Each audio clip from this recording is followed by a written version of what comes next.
August 24th, 1873.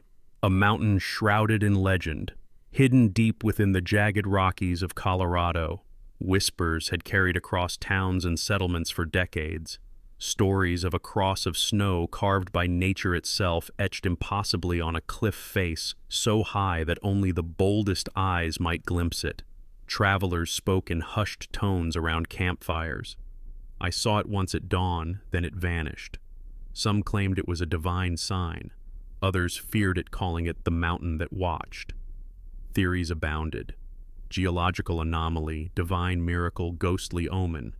Until William Henry Jackson, camera in hand, decided to confront the rumor to find what others had only glimpsed or imagined. Before we begin, leave a comment where you're watching from. And note the exact moment you hear this. Share the awe, the thrill, the chilling uncertainty. Jackson's journey would bridge myth and reality, capturing an image that would forever immortalize a secret once only whispered. The mountain itself loomed sheer cliffs, snowfields clinging to shadowed crevices, wines slicing across ridges. Sunlight struck the peaks unevenly, shadows creating illusions, sometimes forming shapes in snow that resembled symbols, shapes that could vanish with a single cloud. Locals spoke of the cross as sacred, a natural phenomenon that occurred rarely, teasing the human eye, commanding reverence. Others dismissed it, a trick of snow and shadow. Yet the fear and fascination persisted. Tales passed down from settlers to trappers, from trappers to miners, from miners to guides who had seen the mountain from a distance, their words trembling with awe or warning. Jackson, methodical, experienced, a veteran of the Yellowstone Survey and other Western expeditions, moved through the wilderness with purpose. He had captured geysers, rivers, mountains, wildlife. But this was different. The mountain challenged perception itself. What he sought was fleeting, ephemeral. A cross formed by winter snow in the precise intersection of two natural crevices. A symbol that appeared only when the mountain allowed. Jackson knew that to find it, to document it, was to confront centuries of rumor, superstition, and human desire to see the miraculous. Even the air seemed charged, crisp, pine-scented, carrying the faint echo of past explorers. Every gust whispered secrets. Every shadow hinted at forms unseen. The cross might appear and vanish, leaving the observer questioning what was real. Jackson prepared his camera, glass plates, tripod. The weight of anticipation was as heavy as the pack on his back. He was not merely photographing a mountain. He was attempting to capture a legend. A fleeting miracle in snow. Locals had warned him, the mountain takes what it will. Some never return. Trappers spoke of shapes that moved, of lights that glimmered in snow, of silence so profound it seemed to breathe. Jackson took it all in, every whisper, every warning. Yet he pressed onward. For on this day the line between myth and reality would blur, and the first photograph of the Mount of the Holy Cross would forever change how the world saw the West. August 1873. The northern reaches of central Colorado sprawled in silent majesty, the rugged peaks jagged, unforgiving, their shadows falling like dark sentinels across the valleys below. Pine-scented winds whispered through the canyons, carrying the chill of early snowmelt from higher ridges. A haze of mist hung low over the cliffs, softening the edges of rock and tree, and in that haze a secret waited, untouched, unseen, unclaimed by anyone but rumor and imagination. The sun rose pale, shedding streaks of gold across the vertical faces of cliffs, illuminating slopes that had remained inaccessible for centuries. Jackson had arrived with his party, small but determined guides familiar with the treacherous paths and the stories that clung to every bend of rock, every shadowed gorge. They carried packs, camera equipment, tripods, and a sense of reverence, for the West was not merely land, it was myth made manifest. Jackson had traversed deserts, rivers, and plains before. He had seen the Yellowstone geysers erupt, had captured the frozen majesty of the Tetons, had observed wildlife as they thrived in the absence of man. Yet this mountain, whispered of in taverns, frontier outposts, and letters sent by prospectors to family back east, seemed almost to exist only in imagination. A cross of snow etched by the mountains themselves, forming for brief moments in the right season, obscured by cloud, hidden in shadow. Some had claimed to glimpse it from great distances, fleeting and elusive, a divine apparition on a cliff face.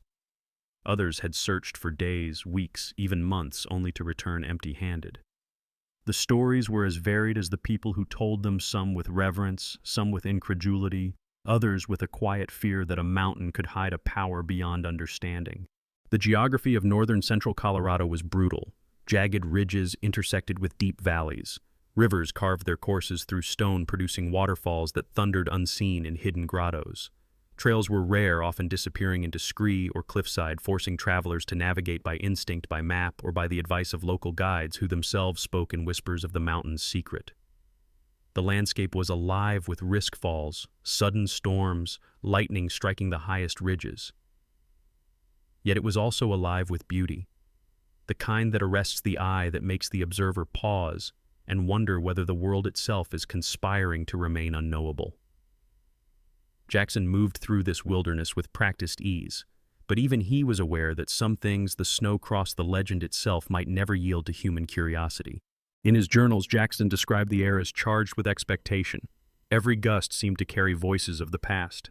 The mountain watched us as we ascended, shadows shifting, sunlight catching flakes of snow in a way that made the cliffs appear as though they breathed. His companions reported similar sensations.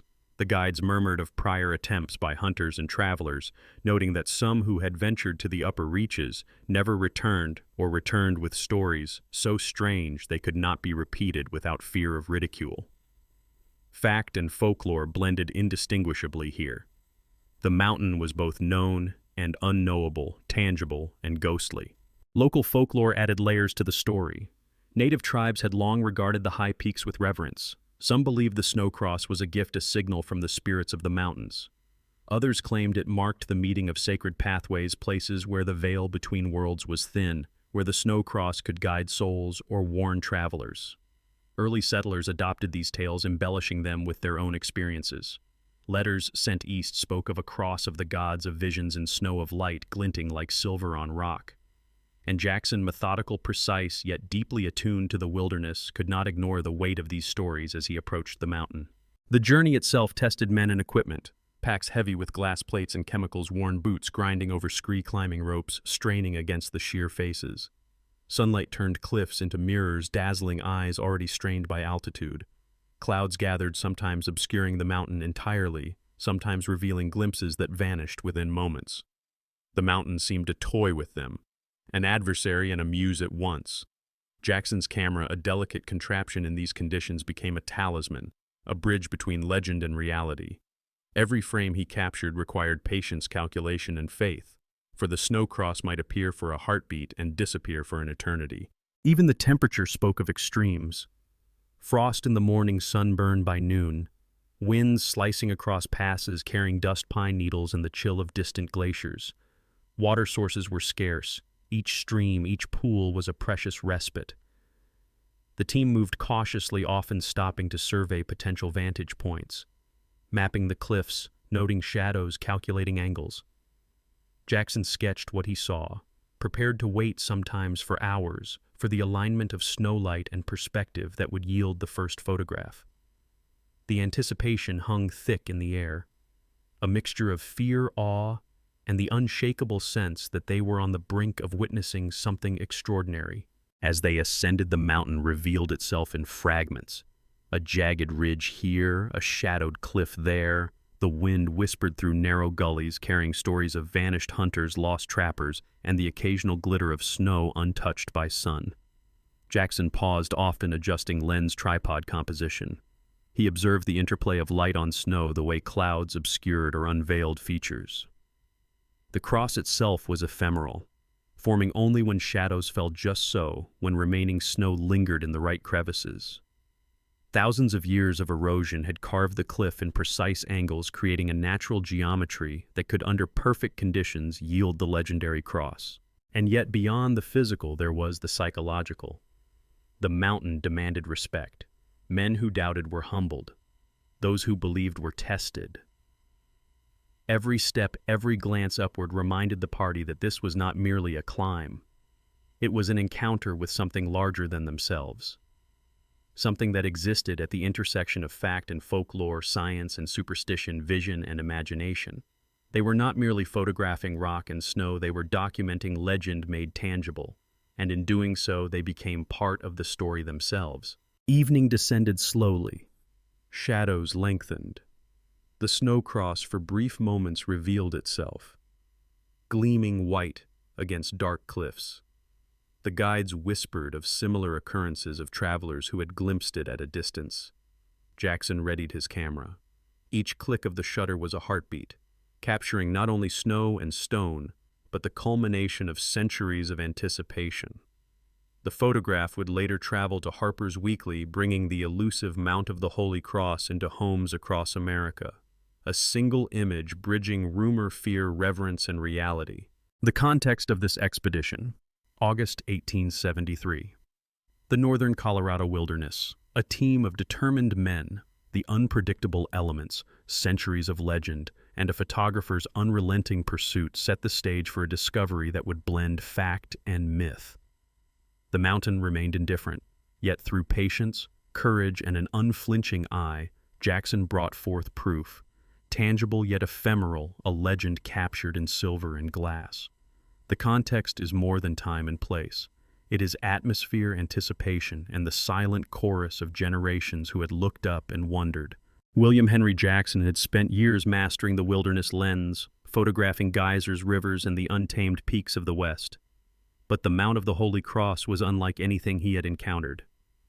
August 1873, northern central Colorado. Jackson and his small party of guides approached the towering cliffs with caution. Their boots crunching on scree, the air thin and biting. The mountain rose before them, sheer, jagged, indomitable, its peaks lost in drifting clouds. The rumors had been persistent for decades. Accounts in frontier journals, letters sent eastward, whispers in mining towns all spoke of a snow cross that appeared briefly in the shadowed crevices of the cliff. Some reports where detailed prospectors claimed they saw the cross glimmering at sunrise, fleeting but unmistakable.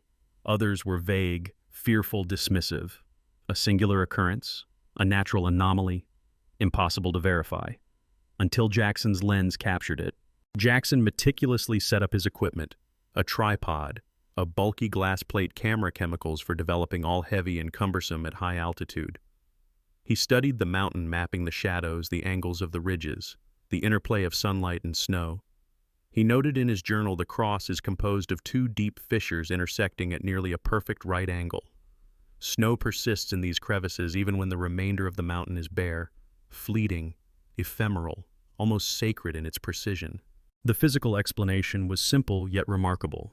Centuries of erosion had carved the cliff face into a geometry that nature itself had scarcely intended. The crevices trapped winter snow, shielded from direct sunlight, creating a temporary formation that could appear for weeks, days, or even hours, depending on seasonal conditions. For Jackson, understanding the geology was as important as capturing the photograph. Every frame recorded both the natural phenomenon and the context in which it appeared.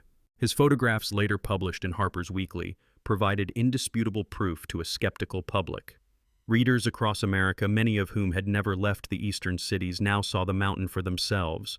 A vertical expanse of rock, a sheer cliff face, and in shadowed intersection, the snow cross.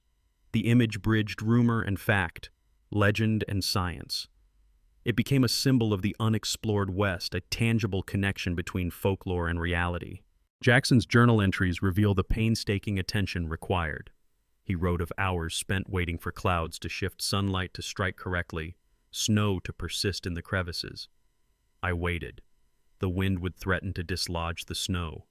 A single gust could erase the cross entirely. Patience and timing are everything. He recorded the latitude and longitude with precision, sketched the ridge lines, mapped the sight lines from distant vantage points. He knew that each photograph might be the only evidence many would ever see. Other contemporary sources corroborate Jackson's discovery. Survey notes from Ferdinand Hayden's earlier expeditions hinted at unusual snow formations on high peaks. Miners' journals noted glimpses of light against cliffs, sometimes describing shapes resembling crosses. Yet without photography, these accounts remained anecdotal, contested, singular occurrences in the minds of skeptics. Jackson's lens transformed these whispers into verifiable evidence. The photograph also captured details of the environment.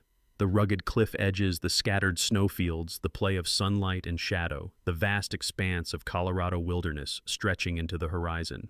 Every element in the frame reinforced the authenticity. Jackson's companions confirmed the location. The guide's testimonies combined with his meticulous notes left no doubt.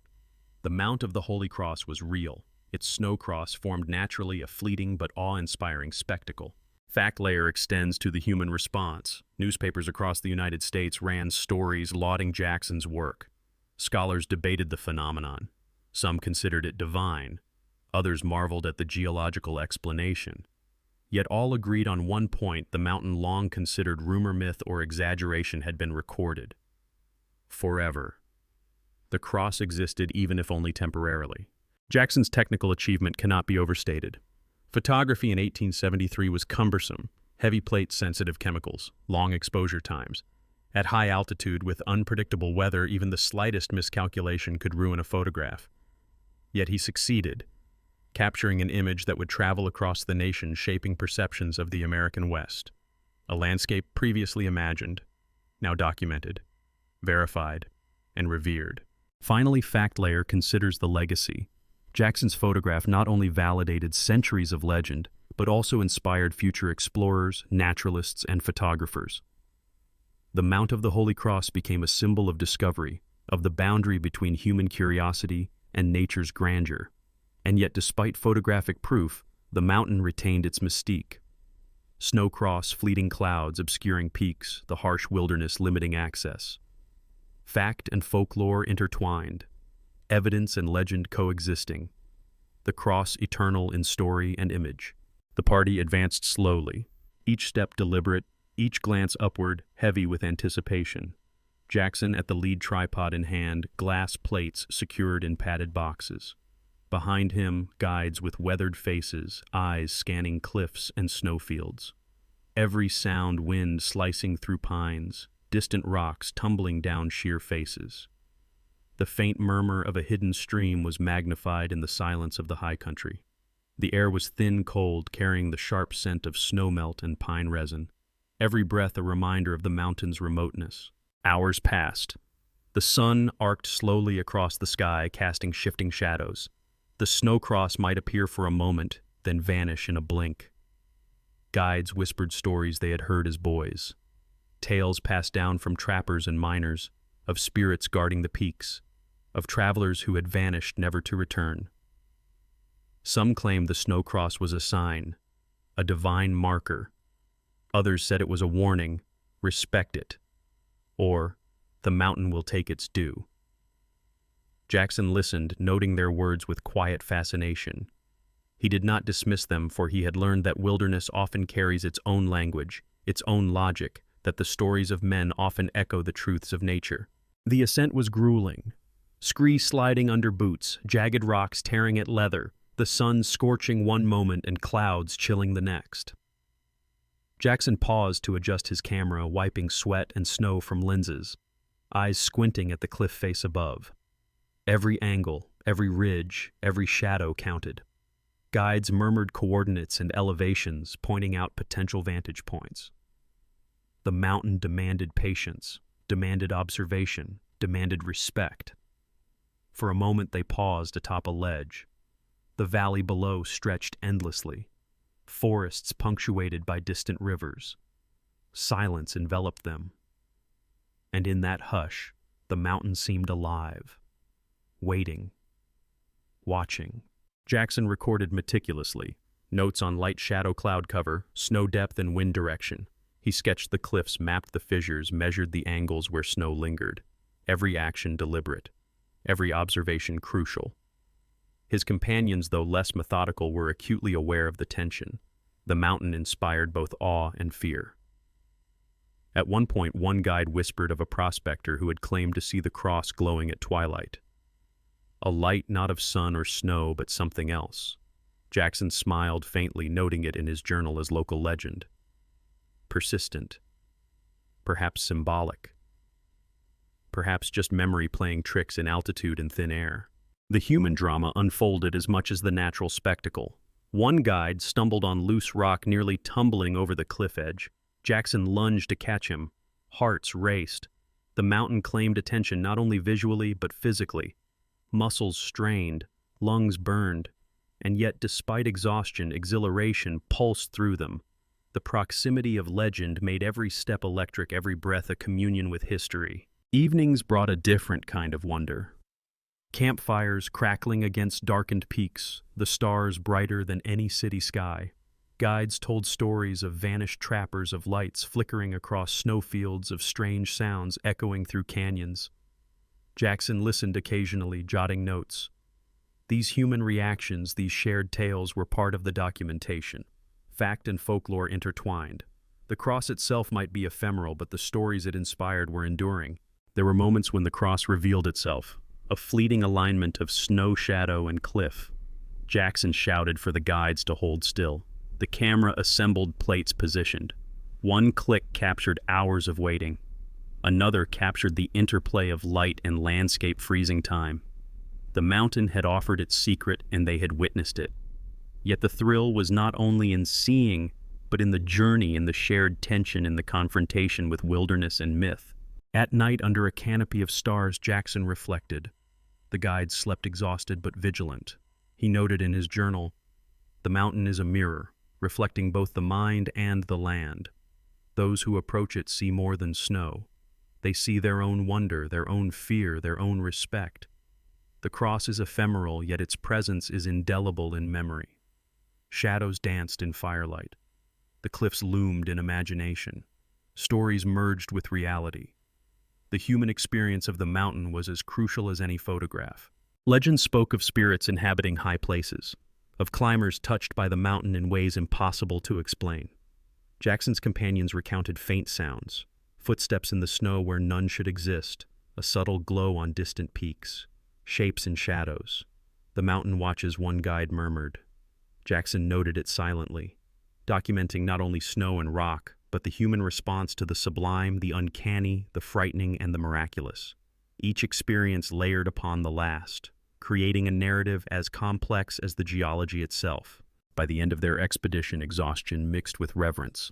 They had seen the cross photographed, it recorded the environment, mapped every ridge. Yet the mountain retained its aura of mystery. Snow melted in the sun, shadows shifted.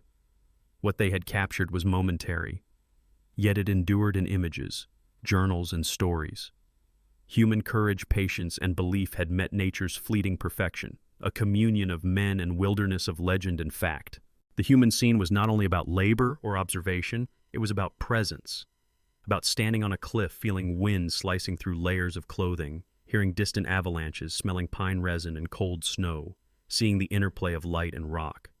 It was about fear and wonder, doubt and certainty, exhaustion and exhilaration. Jackson and his companions became both witnesses and participants. The story of Mount of the Holy Cross was inseparable from the men who approached it, who climbed it, who saw it, and who recorded it for the world to remember.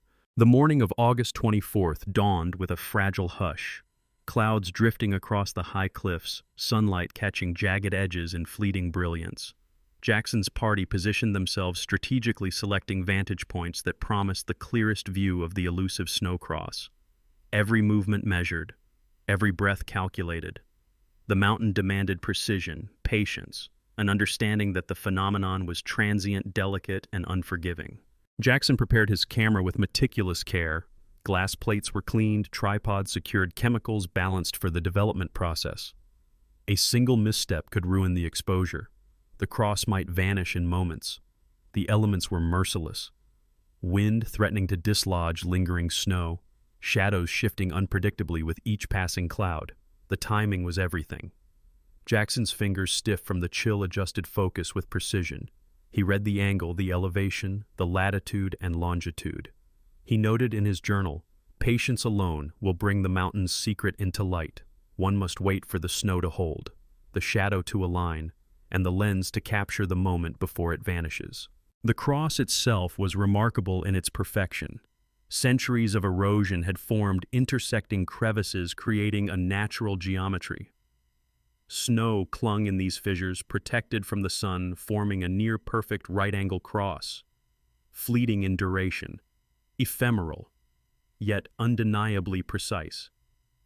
Jackson's eye caught the subtle nuances of light on snow. A gradient from bright white to shadowed gray. The cliff face in stark contrast. Every detail accounted for. Every ridge, every shadow, every flake recorded as part of the frame.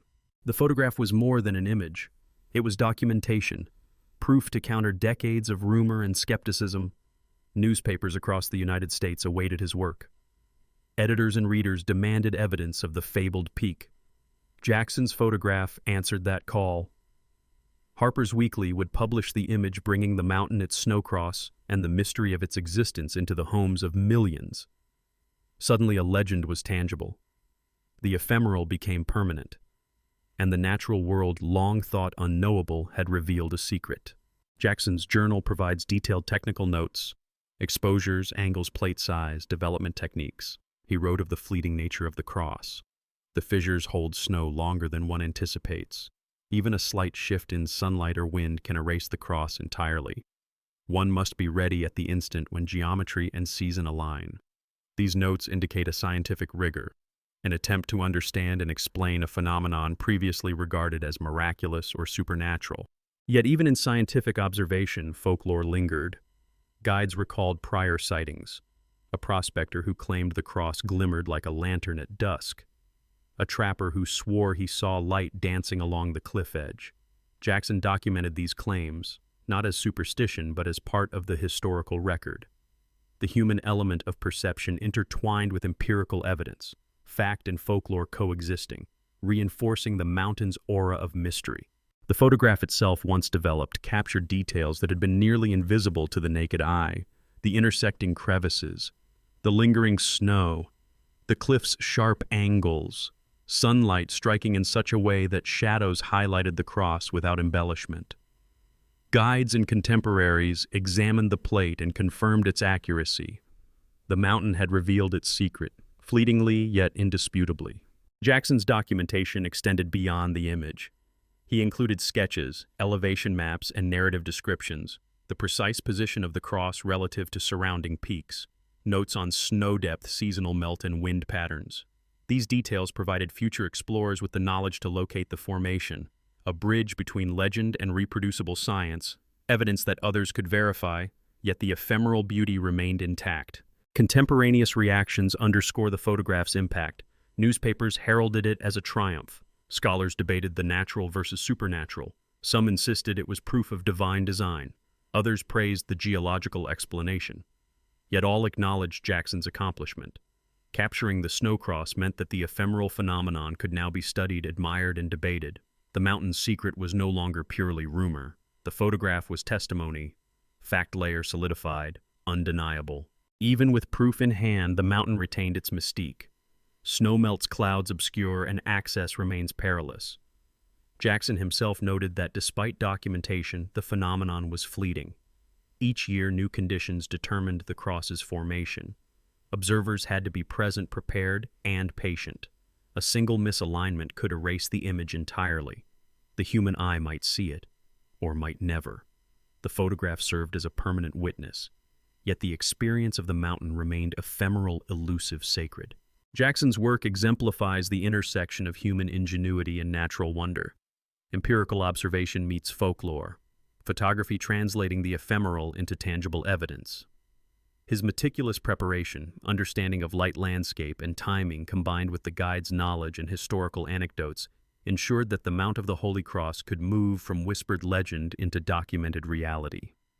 Yet even documented, it retained an air of the miraculous, a cross formed by snow visible only for a fleeting instant.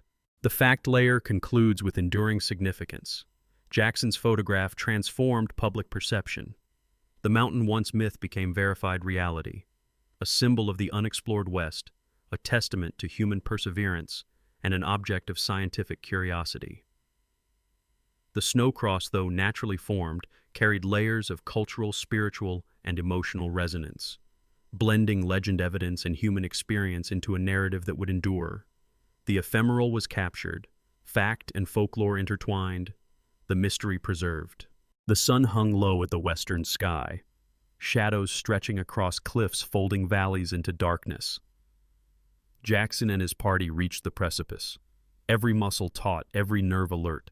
The wind howled through the gullies, carrying the scent of snow and pine. A single misstep could send a man tumbling into the abyss. The guides whispered anxiously, recalling hunters who vanished here, those who claimed glimpses of shapes in snow.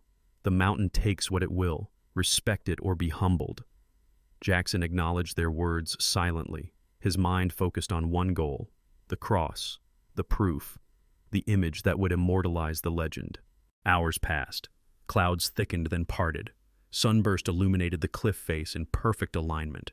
The snow cross appeared, stark white against dark stone, fleeting, ephemeral, a vision that might vanish in seconds.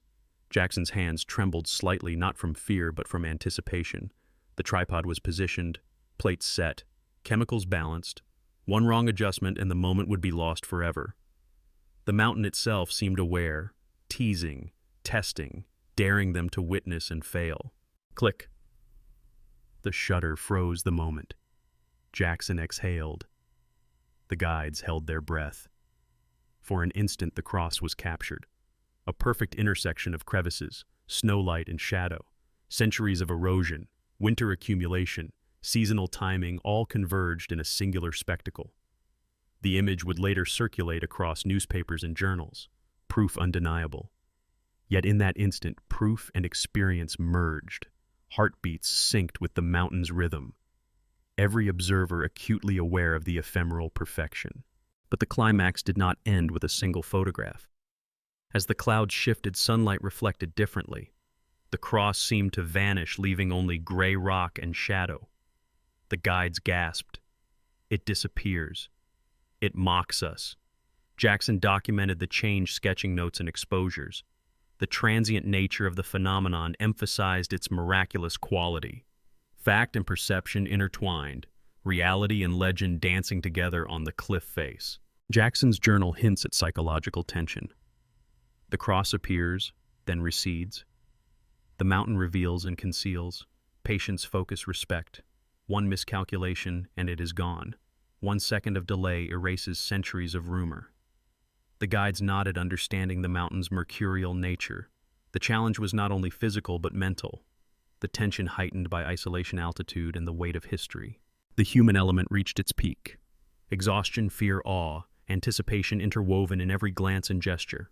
One guide nearly slipped on ice. Jackson grabbed him. Hearts raced. Adrenaline surged. The mountain demanded vigilance, patience, and humility. The snow cross became more than a visual phenomenon. It was a test, a reward, a bridge between human determination and nature's grandeur. Folklore intensified the climax. Whispers of spirits lingered. Some claimed to see faint glows at twilight, shapes shifting with wind and light. Stories of vanished trappers resurfaced in the minds of the guides. The mountain watches. It gives. It takes. Jackson recorded these accounts meticulously, not as fantasy, but as part of the human response to the sublime. The cross was fleeting, but the stories it inspired endured, an echo of legend reinforcing the significance of the moment. Every exposure taken, every note written, every sketch made, contributed to the payoff, evidence tangible and repeatable, yet also infused with awe, reverence, and the recognition of human limitation. The mountain, colossal and indifferent, had allowed a glimpse of its secret. The cross, though temporary, symbolized the intersection of legend, geology, and human curiosity. As evening approached, the shadows lengthened. Snow began to melt in areas exposed to sunlight. The guides murmured that even now the cross would vanish entirely within hours. Jackson packed his equipment, capturing final sketches and observations. The proof remained: the photograph, the journal, the sketches. Fact layer validated. Yet the ephemeral, transient beauty of the mountain persisted, leaving observers to wonder, to speculate. The payoff extended beyond mere documentation. The event demonstrated the delicate balance between natural phenomena and human observation. Jackson's photograph, combined with meticulous notes, transformed a fleeting snow formation into enduring evidence. The legend was immortalized, yet the mountain retained its mystery. The cross could form again, or it could disappear. Each year, each season, a new alignment, a new fleeting perfection. The suspense of return, the allure of discovery. persisted across time. In that climax, the human story, the natural spectacle, and the folklore coalesced. Jackson and his companions stood witnesses to both reality and myth. Every frame captured was a dialogue with history, with geology, with the collective imagination of explorers, settlers, and indigenous observers. The snow cross, fleeting yet immortal, stood as the ultimate payoff of patient skill, courage, and wonder. And yet, even in documentation, uncertainty lingered. Was the phenomenon purely geological, or had centuries of stories, belief, and superstition amplified its significance? The photograph answered one question, but many more remained. The mountain's secret had been revealed. For a moment. And yet, like all true mysteries, it continued to whisper. The sun had dipped behind distant peaks, shadows stretching across valleys. The wind whispered through the pines, carrying the chill of fading snow. Jackson and his companions descended slowly, every step deliberate, mindful of the treacherous cliffs. Their boots crunching over scree, the occasional echo of falling rocks reminding them that the mountain claimed its authority. Behind them, the snow cross, fleeting ephemeral, remained etched only in memory and photograph. They paused at a ridge, looking back at the cliffs. The mountain seemed indifferent, massive, eternal. The cross itself had vanished into shadow and melting snow, and yet in the camera's plate it endured, proof of a moment that no eye could hold forever, a bridge between reality and legend. The guides whispered of previous expeditions, of travelers who had glimpsed the cross and carried the story home. Some altered, some embellished. Each retelling added layers to the myth, weaving human perception with nature's impermanence. Jackson reviewed his sketches and journal entries, meticulous notes on light, shadow, snow, depth, and angles, every calculation a testament to patience and perseverance. Yet even with evidence in hand, questions lingered. Could the cross form differently in future seasons? Would it always remain elusive to those who sought it? The mountain offered glimpses, never guarantees. Every year, new conditions, new light, new shadows. The ephemeral perfection returned, disappeared, then returned again. And humans watched, waited, wondered. Stories continued to circulate. Indigenous tales, settler legends, guides' warnings, and Jackson's own meticulous observations. The mountain existed at the intersection of fact and folklore, the cross a symbol of human curiosity and nature's fleeting artistry. Some spoke of spirits lingering in the high crevices, of the mountain guarding its secret. Others treated the photograph as a scientific triumph. Yet both interpretations coexisted, fact and myth intertwined, each giving weight to the other. As dusk settled, Jackson considered the broader implications. The photograph had brought the West into homes across the nation. People who would never journey into the Rockies could now witness its wonders. Yet the mountain itself remained untamed, mystery preserved. The cross, though captured in silver and glass, would continue to elude those unprepared, unobservant, a fleeting marvel for those who dared to approach, and a reminder that nature's secrets are not conquered, only glimpsed. Even today, the mountain calls to explorers, photographers, hikers, and dreamers. Its legend endures, the snow cross forming at intervals, captured in photographs, sketches, journals, whispered stories, each encounter a dialogue between human perception and natural phenomenon. Every viewer, every reader, every observer continues the legacy, standing at the threshold of awe and uncertainty, asking themselves what is real, what is legend, what will I see if I climb? The outro leaves us with reflection, with wonder, with the understanding that not all mysteries are meant to be fully solved. Some are meant to inspire, to provoke questions, to bridge generations. Jackson's photograph is both proof and invitation, the ephemeral immortalized, the legend perpetuated. The Mount of the Holy Cross remains a testament to patience, observation, courage, and to the delicate balance between human curiosity and the grandeur of the natural world. And now, as you listen, imagine standing on that ridge, wind biting at your cheeks, the cliffs rising before you, the shadow of the cross fleeting on the stone. What would you feel if you were there? Could you capture it, or would it vanish before your eyes? The mountain holds its secrets, waiting for the next witness, waiting for the next story. You've just explored another chapter from Channel Name. If you want to uncover more hidden wonders, fleeting phenomena, and untamed mysteries, subscribe and continue the journey. The mountains speak. Will you listen?